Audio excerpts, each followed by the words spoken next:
শিক্ষার্থীরা জাতির ভবিষ্যৎ।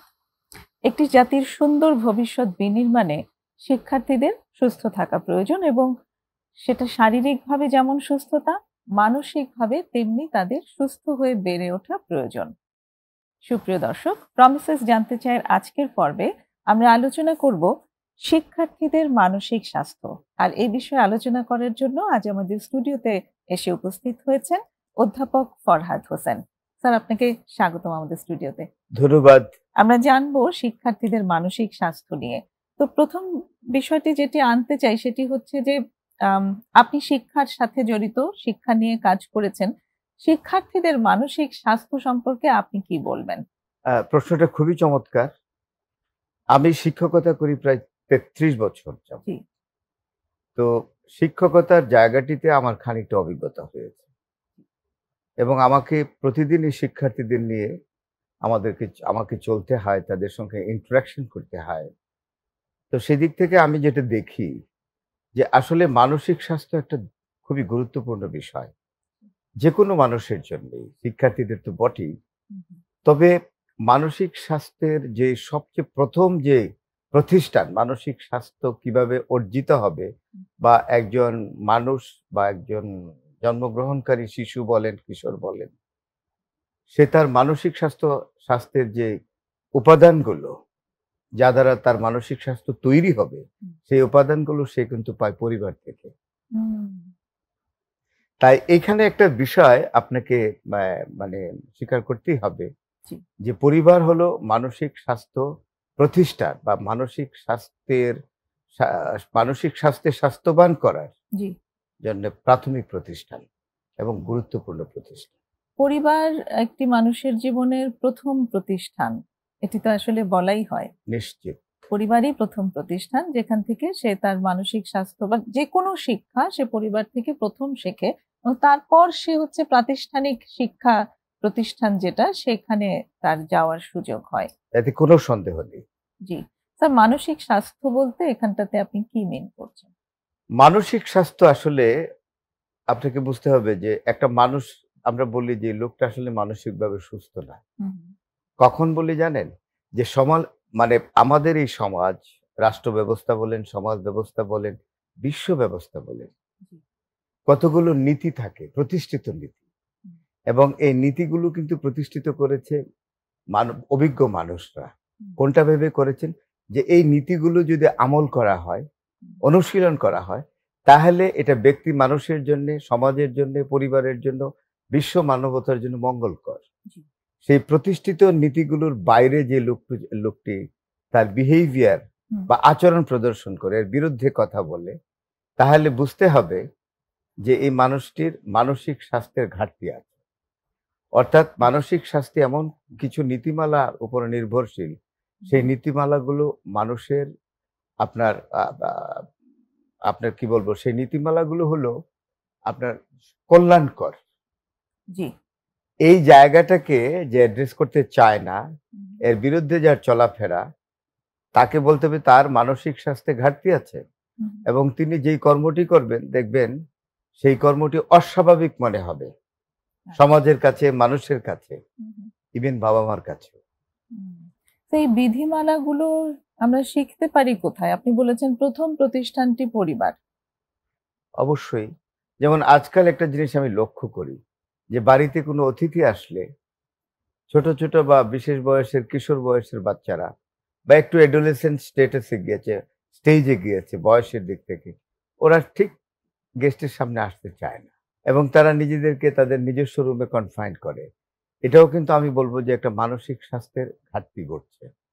কারণ আমরা যে আগে যে আপনার নীতি নৈতিকতার শিক্ষাগুলো ছিল, এইগুলো আস্তে আস্তে দুর্বল হয়ে যাচ্ছে। যেমন একজন অতিথি আসলে তিনি যদি বর্ষিয়ান মানুষ হন, তাকে সালাম দিতে হবে, কেমন আছেন জিজ্ঞেস করতে হবে, তার কাছে গিয়ে তার কুশলাদি জিজ্ঞেস করতে হয়। যেমন আমরাও দেখেছি আমাদের বাড়িতে আসলে খালারা, চাচিরা যদি আসতেন বা কোনো আত্মীয় স্বজন, আমরা আসতাম, সালাম দিতাম, এই জিনিসগুলো আস্তে আস্তে কমে গেছে। মানে এই এই জায়গাটা যদি জায়গাগুলো হচ্ছে সামাজিকতার শিক্ষা, সোশ্যালাইজেশন সোশ্যালাইজেশন। সোশ্যালাইজেশন সেই বিষয়গুলো তারপরে আছে যেমন ধরেন আপনার যে বিষয়গুলো খারাপ মানে শিশুদের জন্য কিশোরদের জন্য বা এর চেয়েও যারা আরো বড় হয়েছে একটু ধরুন এডোলেসেন্ট স্টেজে যারা আছে ধরেন মানে প্রাথমিক মাধ্যমিক উচ্চ মাধ্যমিক পর্যায়ে যেসব বাচ্চারা পড়াশোনা করে না জি। তাদেরকে দেখবেন তারা একটা জিনিস মানে তারা যদি এমন আচরণ করে যে আচরণটা ঠিক আমাদের সমাজের ভ্যালিউস গুলো অনুযায়ী ঠিক গ্রহণ করা যায় না, তাহলে বুঝতে হবে ওই একাদশ বা দ্বাদশ শ্রেণীতে পড়ুয়া শিক্ষার্থীর মানসিক স্বাস্থ্যের সমস্যা আছে। অর্থাৎ মোট কথা আমি যেটা বলতে চাচ্ছি সেটা হলো এই যে সোসাইটির যে মূল্যবোধ গুলো আছে, ভ্যালিউস গুলো, যেগুলো এই ভ্যালিউস গুলো কিন্তু চিন্তা ভাবনা করেই প্রতিষ্ঠিত হয়েছে সমাজে বলেন পরিবারে বলেন, এইগুলো আসলে মানুষের ভালোর জন্য মঙ্গলের জন্য। এই ভ্যালিউস গুলো যারা অবজার্ভ করে না, যে অবজার্ভ করতে চায় না, যে পালন করতে চায় না, হ্যাঁ তাকেই বুঝতে হবে যে তার মানসিক স্বাস্থ্য সঠিক না। আর এইগুলো যারা অবজার্ভ করে তারা মানসিক স্বাস্থ্যের অধিকারী। আমরা একটু পরিবার থেকে যদি শুরু করি, যে একজন শিক্ষার্থী পরিবারে বেড়ে উঠছে খুব শৈশব থেকে, তো সেই পরিবারের পরিবেশটা কেমন হওয়া প্রয়োজন যেখান থেকে সে মানে এই যে সামাজিক মূল্যবোধের কথা বলছি, সেখানে সে আম, চমৎকার সামাজিক মূল্যবোধ নিয়ে বড় হতে পারে।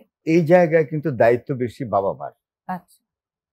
বাবা মার পরে যাদের স্থান আসে তারা যারা বয়সে বেশি, অর্থাৎ বয়োজ্যেষ্ঠ পরিবারের যারা সদস্য আছেন তাদেরকে ওই দিকটা খেয়াল রাখতে হবে। একটা শিশু যখন আস্তে আস্তে বড় হচ্ছে, প্রথম সে কিন্তু বাবা মার প্রক্সিমিটিতেই বেশি থাকে।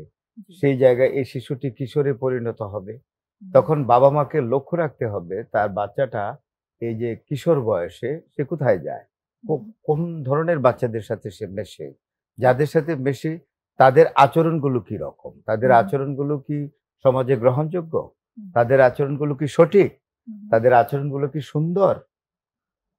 এই জিনিসগুলো খেয়াল রেখে আপনার বাচ্চাটাকে মানে এই কিশোর বাচ্চাটিকে খেয়াল রাখতে হবে প্রাথমিকভাবে তার বাবা মার। তারপরে যে জিনিসটা আছে, পরিবারের বড় ভাই আছে, বড় বোন থাকতে পারে, চাচা চাচিরা আছে, তারাও এই বিষয়গুলো দেখবেন। এটা পরিবার হলো একটা প্রতিষ্ঠান। মানুষের জীবনের প্রথম প্রতিষ্ঠান হলো পরিবার, সেটা শিক্ষা প্রতিষ্ঠান। এবং শিক্ষা প্রতিষ্ঠান কেন বললাম, অনেক কিছু পরিবার থেকে শেখা হয়। যেমন ধরেন আচরণের দিকটা কিন্তু সুন্দর আচরণ, কিন্তু সুন্দর আচরণের যে প্রশিক্ষণ বা শিক্ষা সেটা কিন্তু প্রথম পরিবার থেকেই আসে। এই জায়গায় আমি বলবো একটা আমার নিজের একটা ঘটনার কথা বলি, এটা আপনি শুনলে আপনি বুঝতে পারবেন। আমার দাদা খুব পরহেজগার মানুষ ছিলেন। উনি কখনো মানুষের নামকে খুব বিকৃতভাবে উচ্চারণ করে কেউ ডাকুক সেটা পছন্দ করতেন না। তো এলাকায় আন্ডার প্রিভিলেজড লোক থাকে, যারা মানে আপনার বটম লেভেলে বা আন্ডার প্রিভিলেজড মানুষ, যারা প্রান্তিক জনগোষ্ঠী, তাদেরকে সমাজে খুব একটা সম্মান মানুষ দেন এবং তাদের নামগুলো ঠিক একদম বিকৃতভাবে ডিস্টর্টেড ওয়েতে উচ্চারণ করে। তো সেরকম ভাবে আমি এমন একজন মানুষের নাম ওইভাবে উচ্চারিত হতে দেখেছি। তিনি কিন্তু একজন মোটামুটি বয়স্ক মানুষই, কিন্তু তার যে প্রকৃত নামটা, সেই নামটাকেই ঘুরিয়ে খুব বিকৃতভাবে অনেকেই উচ্চারণ করে এলাকায়। তো দেখলাম যে তো আমরা তো এগুলো শুনে শুনে বড় হয়েছি। তো আমার দাদা আমাকে অত্যন্ত স্নেহ করতেন, কারণ আমি হলাম মানে নাতি হিসেবে সবার বড়। কারণ আমাদের পরিবারের যে মানে এদেশের মানুষের যে ভ্যালিউস, সোজা কথা মানে পরিবারের মূল্যবোধ বলতে পারেন বা সেন্টিমেন্ট বলতে পারেন, তারা ওই যে ছেলে বাচ্চাকে একটু প্রাধান্য বেশি দেয়। আর সেটারও একটু কারণ আছে, আমার 3 চাচাতো বোন, আমার কাজিন, আর আমি প্রথম হলাম নাতি। তো সেই হিসাবে আমার দাদার কাছে আমার 7 খুন মাপ ছিল আর কি। I was very appreciating child to my grandfather, you know. তো আমিও ওই লোকটাকে এরকম ভাবে বলে, আমিও দাদা আমাকে কুলেই বসিয়ে রেখেছে, আমার দাদার একদম কুলের কাছে বসান। তো আমি ওই লোকটার নাম একটু অন্যান্যরা যেভাবে উচ্চারণ করে আমি এইভাবে উচ্চারণ করেছি। আমার দাদা প্রচন্ড রাগ করলেন, কোনোদিন আমাকে একটা ধমক দেননি, কোনোদিন একটা বকা দেননি, এত স্নেহ করতে, অন্ধ স্নেহ যাকে বলে, ব্লাইন্ড সাপোর্ট, ব্লাইন্ড এফেকশন। উনি খুব রাগ করলেন, আমি খুব ভরকে গেলাম। পরে কিছুক্ষণ পরে উনি আমাকে মাথায় হাত বুলিয়ে বললেন যে, "নাম ধাম খুব সুন্দর জিনিস। হুম, মানুষের নাম কিন্তু একটা সুন্দর বিষয়। হুম, তুমি এমনিতেও উনার নাম তুমি বলতে পারো না। উনি অনেক মুরুব্বি মানুষ। হুম। তারপরে অন্যান্য মানুষ যেভাবে বলে তুমি সেভাবে বলেছ। তোমার কি সেভাবে বলা উচিত? তুমি তো হুম, ভালো হয়ে বড় হবে, তাই না? চমৎকার তুমি বলেছেন। সুন্দর হয়ে বড় হবে। তাই এখান থেকে মানুষের নাম সুন্দর করে উচ্চারণ করবে।" এই যে একটা লার্নিং, জি। এটাই কিন্তু মানসিক স্বাস্থ্য তৈরি করে। হুম, এই মানসিক স্বাস্থ্য আমার সেন্টিমেন্টে অ্যাক্টিভ থাকে। এক্সাক্টলি। অ্যাক্টিভ থাকে বলেই আমি ভাবি যে আমার কিভাবে কার সাথে কোন ধরনের আচরণটা করতে হবে। অর্থাৎ আমাকে মানে এই সবসময় যে একটা সুন্দর সোশ্যাল আচরণ নরম করতে হবে। তিনি আপনাকে শেখালেন জি, পরিবারের বয়োজ্যেষ্ঠ হিসেবে। ১ম এ শাসন করে শেখালেন এবং তারপর আবার সুন্দর করে ব্যাখ্যা করেও দিলেন যে কি কারণে আসলে তিনি এই শাসনটা করেছেন। এবং এইভাবেই আসলে বয়োজ্যেষ্ঠদের কাছ কাছ থেকে শিক্ষাগুলো আ আ কনিষ্ঠরা যারা আছে, শিশুরা যারা আছে তাদের কাছে আসে। চমৎকার একটা উদাহরণ আপনি আপনার নিজের জীবন থেকে বললেন আমাদের দর্শকদের জন্য। আমার একটা আসলে বিরতির সময় হয়ে এসেছে। বিরতির পর এসে আমরা স্কুলে গিয়ে তারপর বাচ্চাদের শিক্ষার জায়গাটা সেটা নিয়ে আমরা এবং সেখানে মানসিক স্বাস্থ্য সেটি নিয়ে আলাপ করতে চাই। প্রিয় দর্শক, একটা ছোট্ট বিরতি নিচ্ছি। সঙ্গেই থাকবেন আশা করি।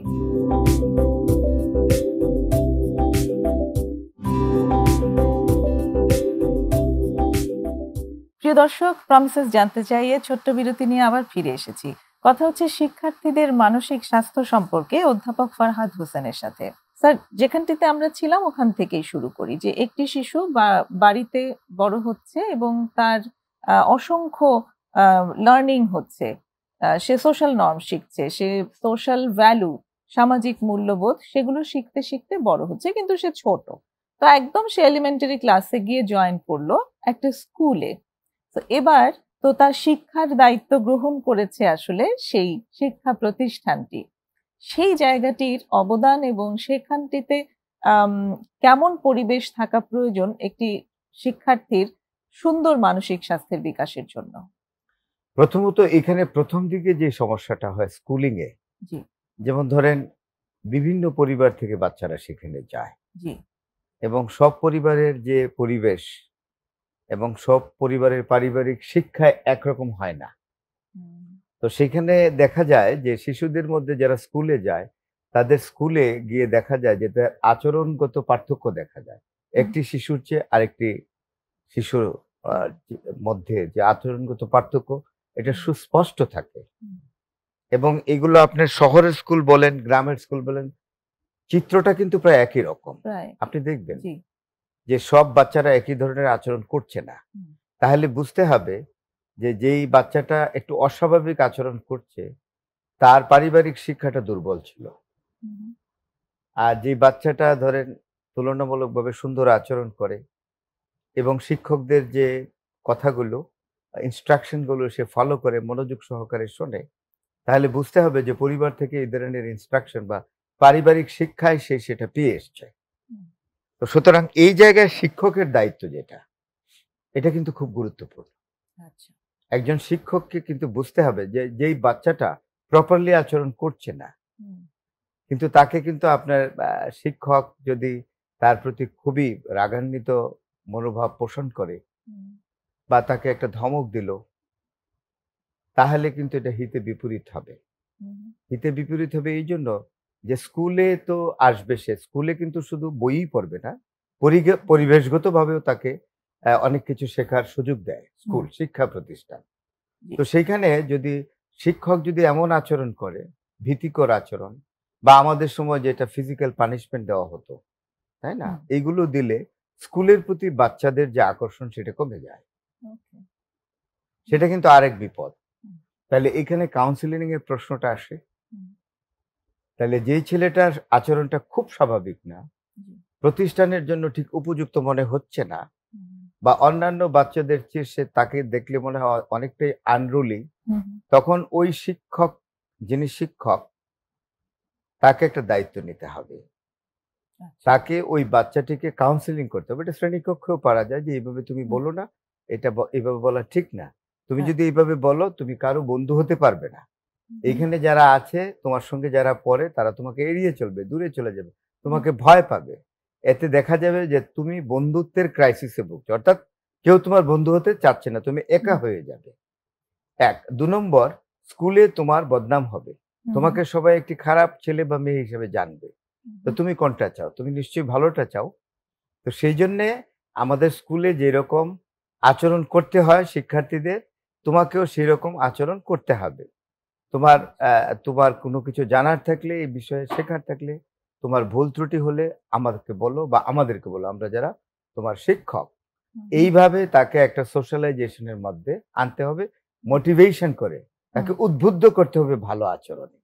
আচ্ছা। কিন্তু যদি রিঅ্যাকশনারি বিহেভিয়ার করা হয়, যেটা আমাদের আগে ছিল, বাচ্চাদেরকে ঠিক লাঠিসোঁটা দিয়ে পেটানো হতো স্কুলে। প্রাইমারি স্কুলে এটা ছিল কিন্তু। এবং এতে জি, এখন মানে সেটা যেমন ছিল, এখন ওইটা পেটানো হয় না ঠিকই, কিন্তু এখনো কিন্তু অনেক ক্ষেত্রে খুব ভার্বাল অ্যাবিউজ করা হয়। হ্যাঁ, এটা ভার্বাল সম্পর্কে কি অ্যাবিউজটা তো বলবেন? কোনো অংশই পেটানোর চেয়ে কম না। হুম, ভার্বাল অ্যাবিউজই বলেন বা যেটাকে বলে আপনার শারীরিক যে আগে মানে শাস্তি, পানিশমেন্টটা, হুম, শিশুদের মধ্যে কিন্তু বিরূপ প্রতিক্রিয়া কিন্তু প্রায় একই ধরনের হয়। তো আচ্ছা। সুতরাং যিনি শিক্ষক থাকবেন, হুম, উনার কিন্তু একটা সিরিয়াস কনসার্ন থাকবে। ওকে। উনার আচরণটাও কিন্তু অত্যন্ত মার্জিত হতে হবে। হুম, এখন শিক্ষকতার ট্যাগ পিঠে লেগে গেলেই হুম, উনি উনার ইচ্ছামতো আচরণ করবেন শিক্ষার্থীদের সাথে, সেটা মোটেই গ্রহণযোগ্য নয়। একজন হুম, শিক্ষককে এমন জায়গা থেকে আচরণ করতে হবে যে আচরণের মাধ্যমে শিক্ষার্থী শিক্ষা প্রতিষ্ঠানে আসতে আগ্রহ বোধ করে। হুম, কোনো ক্রমেই যেন শিক্ষকের আচরণ হুম। আপনার স্কুলকে ভীতিকর জায়গা হিসেবে শিক্ষার্থীদের কাছে প্রতীয়মান না করে। এটা খুব ইম্পোর্টেন্ট একটা পয়েন্ট আসলে, যে শিক্ষকের আচরণ এখানে খুব বড় একটা রোল প্লে করে বাচ্চাদেরকে স্কুলমুখী করবার জন্য। এবং অবশ্যই এখন তো এলিমেন্টারি লেভেলের শিক্ষকদের জন্য অনেক ট্রেনিং এর ব্যবস্থা আছে। কিভাবে পড়াতে হবে, আম প্রি প্রাইমারি, প্রাইমারি এই ক্লাসগুলোতে কিভাবে পড়াতে হবে সে সমস্ত ট্রেনিং দেওয়া আছে। তো তার মধ্যে থেকেও কিছু শিক্ষকের ক্ষেত্রে কিন্তু এই ব্যাপারটি দেখা যায় যে, অনেকেই হয়তো মনে করেন এইরকম ভাবে যে, একটি বাচ্চার হয়তো রেজাল্টটা ১ টা মার্ক মানে একটু কম হয়েছে অন্য বাচ্চাদের তুলনায়। ক্লাসের সবার মাঝেই তাকে ডেকে হয়তো তার এই কথাটি বলা হচ্ছে। এবং আমি দেখেছি যে বাচ্চাটি ভীষণ অপমান বোধ করে ফিরে এসেছে। শিক্ষকটি হয়তো এইভাবে ভেবেছেন যে ওকে হয়তো এভাবে বললে ও পরে মোটিভেটেড হবে। কিন্তু এতে হিতে বিপরীতও হয়েছে অনেক ক্ষেত্রে। জি। বাচ্চাটি এখানে মোটিভেটেড না হয়ে বরং এটাকে অপমান হিসেবে নিয়েছে এবং তারপরে সে আর ওই ক্লাসে যাওয়া বা ওই সাবজেক্টে আরো ভালো করার জন্য চেষ্টা, সেটা সে আর করতেই পারেনি। এই জায়গাগুলো সম্পর্কে যদি একটু বলেন। না, এই জায়গাগুলো কেন হবে না? আমি তাইলে আবার ব্যক্তিগত অভিজ্ঞতার কথাই আমি জি, ফিরে প্লিজ, যাই। প্লিজ। সেটা হলো এই যে আমি যে স্কুলে আমার স্কুলিং হলো, সেইখানে I was traumatized since my childhood or boyhood আচ্ছা, because I lost my mother in okay. 1971. So it had created a particular trauma in my mind. Very sorry for তো দিস। সেখানে দেখা গেল যে আমি খারাপ রেজাল্ট করছি। আচ্ছা। পড়তে মন বসে না, বিভিন্ন সমস্যা হয়ে যাচ্ছে। হুম, একেবারেই মন বসে না পড়ায়। হুম, তো রেজাল্ট খারাপ হওয়ার ফলে তো আমি তো নিশ্চয়ই ভালো মানে সামনের কাতারে, সামনের বেঞ্চে বসতে পারি না। কারণ যারা খুব ভালো ছাত্র না তাদের কিন্তু বসতে হয় পেছনের পেছনে। বেঞ্চে। এটা টেকেন ফর গ্রান্টেড এর মতো একটা বিষয় হয়ে যায় যে যারা ভালো তারা সামনের বেঞ্চে বসবেন এবং যারা খারাপ তারা পেছনের বেঞ্চে বসবেন। তো সেখানে পেছনের বেঞ্চে যারা বসে তারা তো ঐরকমই যারা পারে না পড়া-টরা হুম, ইত্যাদি। তো যাই হোক, একদিন একটি দুর্ঘটনাই ঘটলো যে আমি জেদ করে বসলাম যে আমি কেন সামনের বেঞ্চে বসবো না। এইটা যিনি আমার মানে এটা ওই আমার আ সাথে যারা পড়তো তারাই রিপোর্ট করলেন প্রধান শিক্ষকের কাছে, প্রাথমিক বিদ্যালয়ের প্রধান শিক্ষক। তো উনার কাছে যাওয়ার পরে রিপোর্ট যাওয়ার পরে আমাকে উনি ডাকালেন এবং আমাকে ডেকে নিয়ে উনি আমাকে বলতে গেলে না, উনি সরাসরি শারীরিকভাবে প্রহার করলেন। এরপরে আমি যেটা আমার মনের মধ্যে যে প্রতিক্রিয়াটা তৈরি হলো, হুম, সেটা হুম, হলো এই যে আমি আর স্কুলে পড়বো না। হুম, এবং সেটাই হয়েছে। এবং it was duly reported to my parents, hmm, to my father. হুম, আমার বাবার কাছে এই খবর যাওয়ার পর আমার আব্বা অত্যন্ত সংবেদনশীল মানুষ ছিলেন, খুবই সেনসিটিভ। উনিও বুঝতে পারলেন যে না, যেহেতু আমার বাচ্চাকে শারীরিকভাবে সবার সামনেই প্রহার করা হলো, অন্যান্য তার শিক্ষার্থীদের সামনে, তার ক্লাসমেটসদের সামনে, সহপাঠীদের সামনে, তো তার মন ছোট হয়ে গেছে। তো যেখানে তার মনটা ছোট হয়ে গেছে, সেখানে তো আর তাকে রেখে লাভ নাই। সে আর কখনো বড় চিন্তা করতে পারবে না। তার মনের মধ্যে এক ধরনের বৈকল্য তৈরি হয়েছে এই জায়গায়। তো তাকে প্লেস চেঞ্জ করতে হবে। তখন উনি আমাকে স্কুল চেঞ্জ করে দিলেন এবং আমাকে আমার জন্য একজন ভালো গৃহশিক্ষক রাখলেন। আচ্ছা। And he was a good motivator, hmm, no doubt. আচ্ছা। এবং উনার মোটিভেশনে পড়াশোনার প্রতি আমার আগ্রহ জাগলো এবং ভালোই আগ্রহ জাগলো। আমি তখন ডিকশনারি, ওয়ার্ড বুক এগুলো মুখস্থ করতে থাকলাম এবং আমি আমার আগের স্কুলে যে খারাপ ছাত্র হিসাবে পরিচিত ছিলাম, আমার নতুন স্কুলে সেই পরিচয় আর রইল না। আমি হয়তো ভালো ছাত্রদের কাতারে হয়তোবা ছিলাম। তো আমি মনে করি যে motivation from a teacher is very important to create mental health of a learner. This is very important. Exactly. এবং শিক্ষকদেরকে কিন্তু শিশুরা ভীষণ মানে গ্র্যান্টেড নিয়ে নেন যে শিক্ষক যেটা বলছে, শিক্ষক যেভাবে ভাবছে সেটাই হচ্ছে সবচেয়ে ঠিক। ওটার বাইরে ওরা কিন্তু যেতে চায় না। শিক্ষককে তারা বাবা-মায়ের পরেই শিক্ষককে স্থান দেয়। এটা আমি একদম প্রাইমারি এই বাচ্চাদের কথা বলছি। তারপরেও দেয়। কিন্তু ওই বাচ্চাদের কাছ থেকে কিন্তু আমি ভীষণভাবে এইটা পেয়েছি যে এটা আমার শিক্ষক বলেছে এটাই ঠিক। হ্যাঁ, হ্যাঁ, এতটাই নির্ভরশীল। এত এবং নির্ভরশীল। শিক্ষক একজন শিক্ষার্থী মনে করে, বিশেষ করে প্রাইমারি এবং সেকেন্ডারি লেভেলে এটা খুব বেশি। তারা মনে করে যে আমার শিক্ষক সঠিক। আর পৃথিবীর যত সব আছে কেউ আমার শিক্ষকের মতো সঠিক না। এক্স্যাক্টলি। তো এই যে শিক্ষকরা যে এই জায়গাটা অর্জন করেছে শিক্ষার্থীদের মধ্যে, এইটাকে কিন্তু শিক্ষককে কিন্তু এই জায়গাটাকে যত্ন সহকারে মেইনটেইন করতে হবে ওই জায়গাটি। হ্যাঁ, শিক্ষকের এখানে ভীষণ বড় দায়িত্ব। হ্যাঁ। আরেকটা ছোট্ট আমি বিরতির সময় একটু হয়ে এলো আচ্ছা, স্যার। আমরা কি ধন্যবাদ। বিরতির পরে এসে কথাটা বলতে পারি? ধন্যবাদ। জি, জি, থ্যাংক ইউ। দর্শক, আরেকটা বিরতির সময় হয়ে এসেছে। ফিরে এসে আবার কথা বলছি।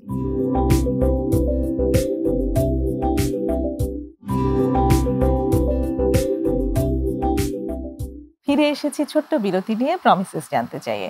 কথা হচ্ছে অধ্যাপক ফরহাদ হোসেনের সাথে শিক্ষার্থীদের মানসিক স্বাস্থ্য এই বিষয়ের উপর। স্যার, ঠিক যেখানটিতে ছিলাম আমরা সেটি হচ্ছে যে শিক্ষকরা শিশুদের কাছে একটা পেডেস্টালে থাকে অ্যাকচুয়ালি। এমন একটা Definitely. জায়গায় থাকে যেখানটাতে ওরা মনে করে শিক্ষকরাই সঠিক। এর বাইরে অন্যরা অ্যাকচুয়ালি সঠিক নয়। সেখানে আপনি একটা কিছু এড করতে চাইছিলেন। আমি বলছি কি সেই জন্য যে জায়গাটাতে খুবই গুরুত্বপূর্ণ একজন শিক্ষকের, সেটা হলো উনি যে পড়ান বিষয়বস্তু জি, সেটা সম্পর্কে ওনার ভালো জ্ঞান থাকতে হবে। জি। আমি কিন্তু এই জায়গাটা দেখুন, আপনিও কিন্তু একজন শিক্ষক। হুম, হুম। আমি যতটুকুন আমি আপনাকে জানি চিনি, আপনি কিন্তু অনেক একটা মানে সোশ্যাল সার্ভিস দিয়ে যাচ্ছেন। মহান পেশা আপনার এটা। আপনি থ্যাংক ইউ। সাইকোলজি, আপনি মানে আপনাদের মানুষের মানসিক স্বাস্থ্য জি, কিভাবে সঠিক রাখবে সেভাবে কাউন্সেলিং করছেন।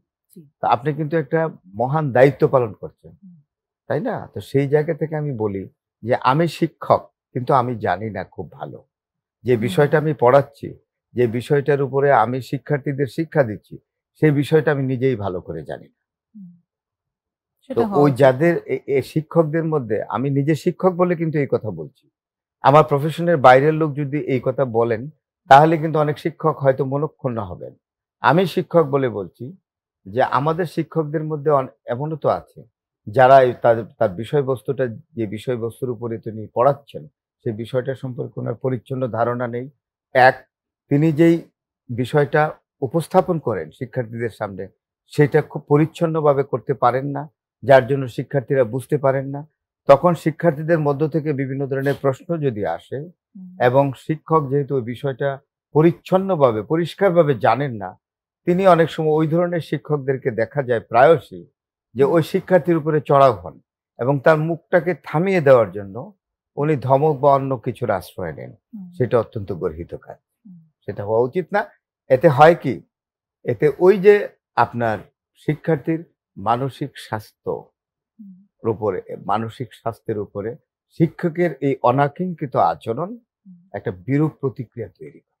জি, আমি এইটা বলতে চেয়েছি। জি। তাইলে শিক্ষক যারা আছেন, তিনি যেটা পড়াবেন সেটা অত্যন্ত পরিচ্ছন্নভাবে পড়াবেন এবং ছাত্রদেরকে সহযোগিতা এবং সহমর্মিতার সব। মনোভাব নিয়ে জিজ্ঞেস করবেন যে বাবা বলো তোমার এই জায়গায় কি বুঝতে অসুবিধা হয়েছে, নির্ভয়ে বলো। তুমি কিন্তু না বুঝে বলবা না যে আমি বুঝেছি, তাইলে লুকিয়ে রাখলা, তাইলে আমি বুঝবো না যে তুমি বুঝো নাই। হুম, তুমি যে পারো না বা এই জায়গাটা বুঝতে পারো না, এটা তোমাকে প্রকাশ করতে হবে, হুম, তখন আমি তোমাকে এটা ভালো করে বুঝাতে পারবো। এই ধরনের অভয় দিয়ে শিক্ষার্থীদের বলতে হবে। এই ধরনের অভয় ওই শিক্ষকই দিতে পারেন যিনি ওই বিষয়বস্তুর উপরে ভালো জানেন। জি। মানে শিক্ষককে যথেষ্ট জ্ঞানী হতে হবে অবশ্যই। তার নিজস্ব বিষয়ের উপর। স্যার আরেকটা জিনিস আমি এখানে এড করতে চাই সেটি হচ্ছে যে শিক্ষক হিসেবে তিনি যখন একটি প্রতিষ্ঠানে অনেকজন শিক্ষার্থীদের পান, কিছু সামাজিক সচেতনতামূলক মেসেজও অ্যাকচুয়ালি কনভে করবার সুযোগ থাকে যেগুলো হয়তো পাঠ্য বইয়ের মধ্যে নেই। জি। সেই সুযোগটিও কিন্তু শিক্ষকদের থেকে থাকে। এবং শিশুরা বড় হতে, হতে নানান রকম চ্যালেঞ্জের মধ্য দিয়ে যায়। প্রথমত তারা যেমন শারীরিক বৃদ্ধিগত কিছু চ্যালেঞ্জের ভেতর দিয়ে রাইট। যায়। মানসিক বৃদ্ধিও তাদের হতে থাকে। তারা সামাজিক অনেক কিছু দেখে এবং একটি খুব মারাত্মক জিনিসের মানে সাথে ওদের পরিচয় হয় সেটি হচ্ছে মাদক। খুবই। আমি আমার এক্সপেরিয়েন্স থেকে আমি পেয়েছি যে স্কুল মানে প্রি-টিন এইজ থেকে টিন এই বয়সীরা সবচেয়ে আগে মাদকে আসক্ত হয়ে যায়। তো এই জায়গাটিতে শিক্ষকরা কি ধরনের ভূমিকা পালন করতে পারেন? আপনি কিন্তু খুব গুরুত্বপূর্ণ একটি বিষয় উল্লেখ করলেন জি, যে বয়স সন্ধিক্ষণ যেটা আপনি বললেন, এতে তার শারীরিক এবং মানসিক পরিবর্তন ঘটে। এই বয়স সন্ধিক্ষণ যেটাকে আমরা অ্যাডোলেসেন্ট পিরিয়ড বলি বাচ্চাদের, ওই সময়টায় কিন্তু বাবা মাকে অবশ্যই আপনার খুব সচেতন থাকতে হবে বাচ্চাটা সম্পর্কে, যে আমার বাচ্চাটার পরিবর্তন আসছে। আপনি দেখবেন শারীরিক পরিবর্তন আসে এবং হুম, একটা তার ভোকাল কর্ড চেঞ্জ হয়। আপনি খেয়াল করেছেন কিনা জানি না। হ্যাঁ, সরু থেকে আস্তে, আস্তে এটা মোটা হয়ে যায় হুম, এবং তার মধ্যে অনেক ধরনের চাহিদা তৈরি হয়। হুম, অ এক ধরনের হতাশা, উৎফুল্লতা যাই বলেন, মুড হতাশাও সুইং আছে, হওয়া। আনন্দ আছে, উচ্ছ্বাস আছে, হুম, অ্যা ক্ষণে, ক্ষণে রাগ করা, আবার অল্পতেই খুশি হয়ে যাওয়া, এগুলো কিন্তু লক্ষণ এগুলো। এবং আরো জিনিস জানেন যেটা বলি আমরা যারা যে আপনার স্কুল লেভেল পার হয়ে স্কুলে উঠলে 9-10 এ উঠলে অথবা আপনার একাদশ দ্বাদশ শ্রেণীতে উঠলে মানে ইন্টারমিডিয়েট ফার্স্ট ইয়ার সেকেন্ড ইয়ারে উঠলে বিশেষ করে ছেলেদের মধ্যে এবং মেয়েদের মধ্যে এই প্রবণতা আছে এই উঠতি বয়সী ছেলে মেয়েদের মধ্যে। যেমন ধরেন বান্ধবীদের বাড়িতে বা বন্ধুদের বাড়িতে বেড়াতে যাওয়া, হুম, হুম, যদি ছেলে হয় সে সে এমন বন্ধুর সাথে তার বন্ধুত্ব বেশি হবে এবং তার ওই বন্ধুর বাড়িতে সে বেশি যাইতে চাইবে যদি বন্ধুর একটা বোন থাকে বিপরীত লিঙ্গ। এটা কিন্তু একদম হুম, সত্যি। এটা সত্যি। হ্যাঁ, এবং এবং এটা খুব স্বাভাবিক একটা খুবই ব্যাপার। স্বাভাবিক। এটা কিন্তু অস্বাভাবিক কিচ্ছু না। হুম, এবং একটা মেয়েও যদি তার বন্ধুর বাড়িতে যায়, বান্ধবীর বাড়িতে যায়, সেখানে দেখা যাবে তার বান্ধবীর ইমিডিয়েট বড় একটা ভাই আছে। অর্থাৎ বিপরীত লিঙ্গের দিকে যে। এই বিষয়গুলোকে কিন্তু আমার মনে হয় যে বাবা-মা খুব রিঅ্যাকশনারি ওয়েতে না দেখাই ভালো। হুম, হুম, এবং সেখানে শিক্ষকদের জায়গাটাও কিন্তু একই। হুম, শিক্ষককেও কিন্তু এরকম রিঅ্যাকশনারি ওয়েতে না দেখে সহমর্মিতার হুম, দিকে বিবেচনা করেই করতে হবে। কারণ ওই শিক্ষক বা বাবা-মা তারাও কিন্তু ওই স্টেজটা পার পার হয়ে করেছে। এসছে। এক্সাক্টলি। এটা কিন্তু একদম হুম। সত্যি কথা।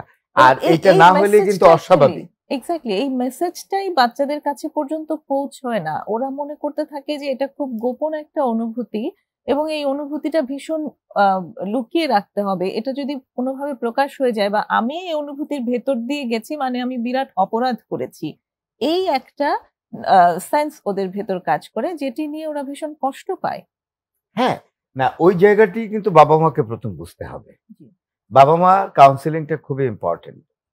যদি তারা এরকম গিল্টি ফিলিং হয় তারা কিন্তু আস্তে দেখবেন বাসায় বসে গ্লুমি অবস্থায় থাকে, মুড খারাপ থাকে। হুম, তখন বাবা-মাকে আপনার ধমক না, মানে স্নেহ দিয়ে জিজ্ঞেস করতে হবে, "তোমার কি কোনো কিছু হয়েছে? তোমার কোনো সমস্যা হয়েছে? আমাকে বলতে পারো।" বিশেষ করে এই ক্ষেত্রে কিন্তু মা বেশি ফ্রেন্ডলি হয়। হুম, এটা ছেলেদের কাছেও হয়, মেয়েদের কাছে তো বটেই। তো মা যদি বলে যে, "বাবা তোর কি হয়েছে?" ছেলেটিকে যদি বলে, "আমাকে বল।" মেয়েকেও বলতে পারে, "তোমার কি হয়েছে? বলো আমাকে।" তখন মেয়েরও লুকিয়ে বিষয়টা বা ছেলেরও লুকিয়ে রাখা উচিত না। মাকে এটা বলতে হবে। মা কিন্তু জগতের সবচেয়ে আপন। হুম, হুম, নিজের পরে যদি কেউ আপন থাকে সেটা হলো মা। আমি মনে করি আমি এমন মাকে দেখেছি যে অত্যন্ত অল্প বয়সে একটি মাত্র সন্তান, একটি মাত্র সন্তানই তার। সেই সন্তানটি রেখে তার হাজবেন্ড মারা গেছে, একেবারে একটি সন্তান। সেই সন্তানটির দিকে তাকিয়ে এই মা আর দ্বিতীয়বার কোনো সংসার জীবনে প্রবেশ করেননি। এই সন্তান মেয়ে হোক আর ছেলে হোক, তাকে অতি যত্নে স্নেহ ভালোবাসা দিয়ে তার মধ্যেই জীবনের এই মা জীবনের সার্থকতা খুঁজে পেয়েছেন। সেই জায়গায় মায়ের কিন্তু তুলনা হয় না। পৃথিবীতে আমি তো মনে করি যে মায়েরা সবচেয়ে সম্মানের। এই নারিকোল এর মধ্যে, নারিকোল না, মনুষ্যকুলে মেয়ে হলো মানে নারীরা হলেন সবচেয়ে বেশি সম্মানী। আরেকটা বিরতির সময় হয়ে এসেছে স্যার, ফিরে এসে আবার কথা বলছি। ধন্যবাদ দর্শক, ছোট্ট বিরতি নিচ্ছি, আবার সঙ্গেই থাকুন।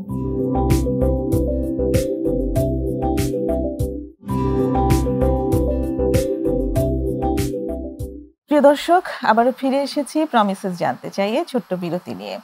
আজ কথা হচ্ছে অধ্যাপক ফরহাদ হোসেনের সঙ্গে শিক্ষার্থীদের মানসিক স্বাস্থ্য এই বিষয়ের উপর। আমরা যেটা শুনছিলাম যে আপনার কাছ থেকে অনেক উদাহরণ শুনছিলাম এবং খুব ভালো লাগছিল। নিশ্চয়ই আপনার শিক্ষার্থীদেরকেও আপনি চমৎকারভাবে এরকম উদাহরণের মাধ্যমে পড়ান এবং সেখানে ওরাও খুব মজা পায়, পড়তে ইন্সপায়ার হয়। চেষ্টা করি। হ্যাঁ, এরকম শিক্ষকতার একটা চমৎকার এক্সাম্পলও আপনি এইভাবে সেট করছেন। স্যার, যে জায়গাটাতে আসতে চাচ্ছি সেটি হচ্ছে যে একজন শিক্ষক হিসেবে আসলে অনেক সোশ্যাল মেসেজও দেওয়ার প্রয়োজন হয় সোশ্যাল অ্যাওয়ারনেসের জন্য। একটি শিশু যখন একটি শিক্ষা প্রতিষ্ঠানে যায়, শুধু পাঠ্য বইয়ের পড়াই সে শেখে না, সে অনেক সামাজিক বিষয়াদি শেখে। সেখান থেকেও শিক্ষকদের ওই ভূমিকাটা রয়েছে। তো এই যে একটা মাদকের আগ্রাসন, যেটি সকল স্কুল কলেজ ইউনিভার্সিটিতে আছে, আমি জানি না যে আজকের সময়ে এসে কোনো মানে বাংলাদেশের কোনো শিক্ষা প্রতিষ্ঠান কি দাবি করতে পারবে কিনা যে আমার স্কুল আমি মাদকের করাল গ্রাস থেকে মুক্ত রাখতে পেরেছি। আমার মনে হয় না সেই সুযোগ এখন আর কারো আছে। তো এই জায়গাটিতে সচেতনতা তৈরির তো আসলে আর কোনো অল্টারনেটিভ নেই। শিক্ষকরা এখানে কিভাবে এই সচেতনতা তৈরি করতে পারেন? না, এইখানে শিক্ষকদের খুবই গুরুদায়িত্ব পালন করতে হবে। তার কারণ কি জানেন? একজন শিক্ষক কিন্তু অনেকগুলো শিক্ষার্থীরা একসাথে পান। জি, এটা একটা কমন ম্যাথের মতো, কমন ম্যাথ পিপল, তাই না? একজন শিক্ষককে বলা যায় যে উনি কমিউনিটি নিয়ে ডিল করে। অনেকগুলো শিক্ষার্থী এখানে থাকে। তো থাকার ফলে ওনার একটা সুযোগ থাকে সেখানে নৈতিকভাবে কথা বলা এবং মাদকের যে বিভীষিকাময় চেহারা এবং মাদক সেবন করলে তার নেতিবাচক দিকগুলা যে কত মানে একজন মানুষের জীবনকে যে কিভাবে নষ্ট করে দেয়া মাদক নষ্ট করে দিতে পারে এবং পারিবারিক জীবন, একজন শিক্ষার্থীর তার ব্যক্তিগত জীবন, সবকিছুকে মাদক একেবারেই তলানিতে নিয়ে পৌঁছাতে পারে। জীবন বলে কিছু থাকে না, পরিবার বলে কিছু থাকে না। এই যে মাদকের যে নেতিবাচক দিকগুলো, সেইগুলো যদি শিক্ষক শ্রেণীকক্ষে মাঝে মধ্যে শিক্ষার ফাঁকে ফাঁকে একটু বলেন, সেটা it will B a very great motivation. তার কারণ কি জানেন? মাদক বাচ্চারা নেয় কখন? এক ধরনের হতাশা থেকে। এবং আমি বললাম না যে বয়স সন্ধিক্ষণে এই হতাশাটা বৃদ্ধি পায়। এটা প্রথম আসে কেমন করে? যেমন বাবা মায়ের মধ্যে যদি সুসম্পর্ক না থাকে এবং একটা উঠতি বয়সের বাচ্চা, সে আস্তে আস্তে উঠে গিয়ে সেটা বয়স সন্ধিক্ষণে পড়ছে বাচ্চাটা। সেই বাচ্চাটা যখন আস্তে আস্তে শিশু, কৈশোর এবং বয়স সন্ধিক্ষণ এই পর্যায়ে যখন পৌঁছছে এবং প্রতিনিয়তই দেখছে তার বাবা মা ঝগড়া করছে, তাদের সাথে মোটেও বাবা মায়ের মধ্যে কোনো রকম সুসম্পর্ক মোটেও নেই, এই অবস্থাটা তাকে এক ধরনের মানসিক ভাবে মানে কি বলবে সুস্থভাবে গড়ে উঠতে প্রচন্ড বাধা তৈরি করে।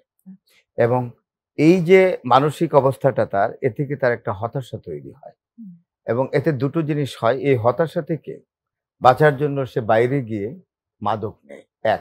২ নম্বর, সে আর তার পরিবারের যে আশা, তার ব্যক্তিগত জীবনের যে আশা আকাঙ্ক্ষার জায়গাগুলো খুব ধূসর হয়ে যায় এবং সেও ভবিষ্যতে পারিবারিক জীবনে প্রবেশ করতে দ্বিধাগ্রস্ত থাকে, অনেক সময় করেই না। মাদকেই তার জীবন শেষ হয়ে যায়।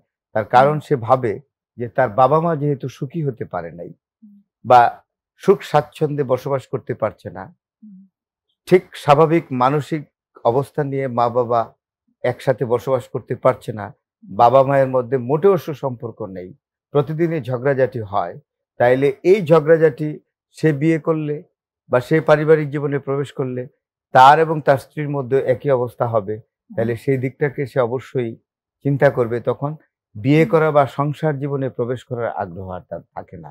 তখন তার বাকি রইল কি? হতাশা। এই হতাশা থেকে আসে আপনার কি? নেশা, মাদক। এই মাদকের আশ্রয়ে সে যায়। তখন দেখা যায় যে একটা ব্রাইট ইয়াং ম্যান বা ইয়াং গার্ল আস্তে আস্তে মাদকে আসক্ত হয়ে একেবারে জীবন থেকে সরে গেল। এখানটিতে আরেকটি স্টিগমা কাজ করে অনেকেরই ক্ষেত্রে, যে তারা মনে করেন যে এই ব্যাপারগুলো নিয়ে যদি আমরা কথা বলি তাহলে তো ওরা আসলে জেনে যাবে ড্রাগ সম্পর্কে, জেনে তারপর আরো বেশি হয়তো ব্যবহার করার দিকে যাবে। এই আইডিয়াটা সম্পর্কে আপনি কি বলবেন? না, জেনে তো আমরা বললেও জানবে, না বললেও জানবে। কেন জানেন? আজকাল ইনফরমেশন টেকনোলজি আমাদের অনেক ভালো জিনিস দিয়েছে। কিন্তু পাশাপাশি কি এইটা দেয় নাই? যে নিষিদ্ধ জিনিস আমরা জেনে যাচ্ছি। জি। এডোলেসেন্ট বয়স সন্ধিক্ষণের ছেলেরা এমন কিছু জিনিস জানছে বা কম বয়স্ক বাচ্চারাও এমন কিছু জানছে যে এই বয়সে এটা তার জানার কথা ছিল না। তো সুতরাং ড্রাগ এডিকশন এর বিষয়টাও তো ইজিলি এরা জেনে যায়। আমি তো বললাম যে ইনফরমেশন টেকনোলজি যেটা, সেটা পৃথিবীকে চেঞ্জ করে দিয়েছে।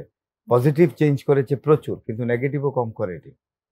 তো সুতরাং আমরা জেনে যাবে, কথাটা জানবেই ওরা। এদের হাতে একটা মোবাইল আছে। It is enough to get the information about it in a very precise way. No problem at all. তো সুতরাং ওই জায়গায় আমরা আগের জায়গায় এবার ফিরে যাই যে মোটিভেশন। জি। মোটিভেশন দিতে হবে। মোটিভেশনের মাধ্যমেই এমন মোটিভেশন দিতে হবে যে অ্যান্ড্রয়েড ফোনটা তোমরা ব্যবহার করো, কিন্তু তোমার কনস্ট্রাকটিভ ওয়েতে, গঠনমূলক কাজে ব্যবহার করো। যে বিষয়গুলো যদি তুমি এন্টারটেইন করো এই মোবাইলের মাধ্যমে, যেটা তোমার চারিত্রিক স্খলন ঘটাবে, তোমার মন মানসিকতার উপরে বিরূপ প্রতিক্রিয়া তৈরি করবে, নেগেটিভ ইমপ্যাক্ট করবে, এগুলো তুমি দেখো না। এই মোটিভেশন সবকিছুর পরে আদিতে যেতে হবে। Motivation, this is very important. তো এই জায়গাটিতে স্যার আরো একটি যে অ্যাডিকশন এর কথা আসলো, আপনি ডিভাইসকে নিয়ে আসলেন খুব রিলেভেন্টলি, কিন্তু এখন শুধু ড্রাগই না, ডিভাইসেও অ্যাডিকশন হচ্ছে এবং এই বয়সীরাই ভীষণ হাই রিস্কে আছে যারা ডিভাইসের উপরে তাদের নির্ভরশীলতা তৈরি হচ্ছে। এখানে স্যার শিক্ষা ব্যবস্থাও এখন টেকনোলজির উপর অনেক নির্ভরশীল। এই জায়গাটি সম্পর্কে ডিভাইস তো আমরাই তো একটা ডিভাইস নির্ভরশীল হয়ে গেছি বলতে পারেন। কিছুটা অ্যাডিকশনও তো বটে, কারণ কোনো কিছু হলে মোবাইল ছাড়া আর কিছু বুঝি না। এই এখন কি কে কমেন্ট করলো, কি একটা স্ট্যাটাস দিলাম, একটা পোস্ট করলাম কিছু, এটার উপরে কে কি কমেন্ট করলো, তো সারাক্ষণ তো এইভাবে। তো এইখানে একটা জিনিস তৈরি হয়েছে, সেটা হলো স্ক্রিপ্ট পড়া, বই, মৌলিক বই পড়ার প্রবণতাটা কমে গেছে। সেখানে ওই আপনার মোবাইলের মাধ্যমে পড়া বা কম্পিউটারে পড়া, গুগলের উপরে, কিন্তু যে মূল যে ক্লাসিক্যাল স্ক্রিপ্ট পড়া, এটা কিন্তু এই প্রবণতা একেবারেই কমে গেছে যেটা আগে ছিল। তো সুতরাং আমি যেটা বলবো যে পরিশেষে ধরেন এটাই বলি যে টেকনোলজি আমরা ব্যবহার করব, তবে সতর্কতার সঙ্গে ব্যবহার করব এবং ব্যবহারটা এই পর্যায়ে রাখবো যেই পর্যায়টা শুধু মানুষের সেবা দেয়, অর্থাৎ সেবামূলকভাবেই এই টেকনোলজি ব্যবহার করতে হবে শিক্ষায় বা অন্য যে কোনো ক্ষেত্রে। তো সুতরাং এটা ডিপেন্ড করবে দ্য ইউজ অফ টেকনোলজি, অর্থাৎ the effect and service of technology depends on the mentality of the user. User can use it in the proper way, positive way, and he can also use it in the negative way. It depends on the decision of the user. Thank you sir. চমৎকার একটা message দিয়ে আসলে আমরা শেষ করছি যে technology আমরা ব্যবহার করব, কিন্তু সেটাকে যেন সেটার সুব্যবহার যেটা সেটা পর্যন্তই আমরা করব এবং সেখানে আমরা যেন মানসিকভাবে সুস্থ থাকতে পারি তেমনি ভাবে এটার ব্যবহার করব। অসুস্থতার দিকে গেলে সেখানে আমরা অবশ্যই কনসার্ন হব। অনেক ধন্যবাদ স্যার আজকের এই চমৎকার আলোচনার জন্য। আজকের অনুষ্ঠান একবারই শেষের দিকে আমরা এসে গেছি। প্রিয় দর্শক, আজকের মতো আমাদের এই আয়োজন শেষ করছি। আগামী অনুষ্ঠানেও আপনাদেরকে আমাদের সাথে পাবো সেই আশাবাদ ব্যক্ত করে শেষ করছি। খোদা হাফেজ।